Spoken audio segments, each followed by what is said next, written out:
created this engine, specifically for Battlefield 3 originally, and then, we came to the conclusion that other people actually have use for this, and I think it's pretty amazing that, you guys are making a racing game out of our engine. It is, definitely, because without the engine, we wouldn't have been able to deliver our concept and using the key technologies that the engine provides. Since Battlefield 3 is the true successor to Battlefield 2, we needed to make everything bigger and better, basically. So we needed to develop new technology for doing that. So one of those things is streaming the content into the maps. With that, we can build the biggest map we've ever done before.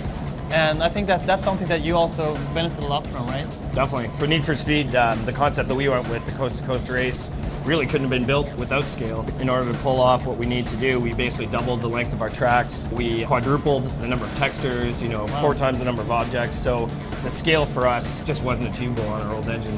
And it's the terrain system that you guys developed, obviously, that allows us to basically have our vistas that we have. When you drive down the highways, you can see for miles out in the desert, you can see for miles out in the mountains, and it really sells that sense of journey in Need for Speed. The destruction enables us now to do things that no one else is able to do, really. Like, just seeing other players from playing other shooters coming into Battlefield, where, when I play Battlefield now, it's natural for me to just go through the walls. So if I'm driving a tank and there's someone hiding behind the wall or a sniper somewhere far away, I just take out the whole building or, the wall that he's hiding behind. While, like, you say people that not used to playing Battlefield and they're trying to run around the walls all the time, and I'm just like laughing at them what they're doing. It's kind of cool to see how that also is implemented in Need for Speed. Yeah, for sure. In Need for Speed, it basically allowed us to create the epic journey we wanted to create for Jack as he's on this coast-to-coast race. Car racing has often been a very sterile environment, doing laps around a circuit.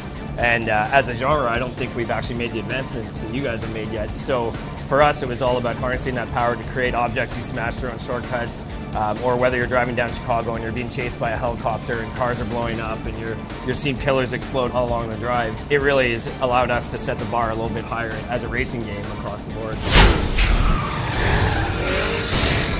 So we wrote the whole rendering engine from scratch, and that enables us to have more light sources to make it more cinematic. We can do both indoor and outdoor lighting, so you see actually real shadows going around the game. And just with the destruction, we have all these explosions and the smoke coming out.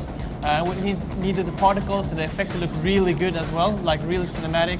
And obviously, Frostbite rendering was very key for us in Need for Speed to be able to sell the epic nature of the journey from the West Coast to the East Coast. So, you have the beautiful vistas of Yosemite, you have the dust storms that you go through, you have the mountain passes and the billowing clouds of fog and snow, and that grand scale actually boils down to some of the smaller pieces that I think the players will pick up on, which is, the tire spray going through a thunderstorm in the plains and picking up the lighting off that. Chicago, there's blasting pillars and dust and picking up the lights from the taillights and the headlights of the car, and the dynamic lighting as you go into New York at sunset. And it's just an amazing vista of visual environment from start to finish that, it really sells the journey the player goes on in this race. When developing Frostbite 2, we needed to push the level of immersion of the game. One of the key elements for immersion is obviously sound. Everything has to be done dynamically, and that's what our engine actually does with the audio. So you can actually distinguish what gun the sound comes from, what distance, what direction it's coming from. Building from the bigger beats of the journey, whether it be a thunderstorm or an avalanche, down to, the little rock pebble sounds as you drive over a shortcut, or the whine of the engine as you shift gears. What it's allowed us to do is basically build more and more layers of sound, that the inputs are coming from the right places, and that as you pass by a given sound or explosion or hear something in the distance, that it feels right and it feels balanced, and you get the perception and that everything's working as a package.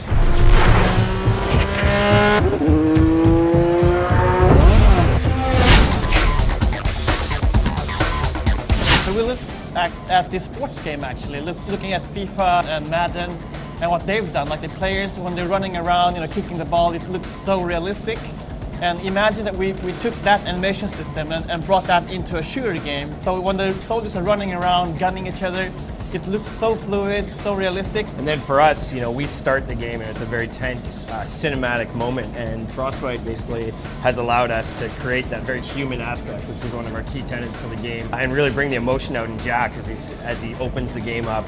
And beyond that, I mean, as we've described some of the moments you go through over the course, a lot of them are very animated moments, and so the animation engine of Frostbite has allowed us to pull off some of these moments and these epic beats in the part of the journey that we wouldn't have been otherwise able to pull off. I think it's great that we've made this engine and then be able to share it with other teams and just like focused on actually making the game and not the technology. And just that we actually got stuff back from you guys. We have roads, and they built a tool for building roads. We actually could bring that tool back to Battlefield so we could build roads faster, for example. I think that's pretty cool. And then for us, we knew the game we wanted to make. We looked at a number of different options, and Frostbite 2 was the one that allowed us to develop the concept and build the game that we wanted to do.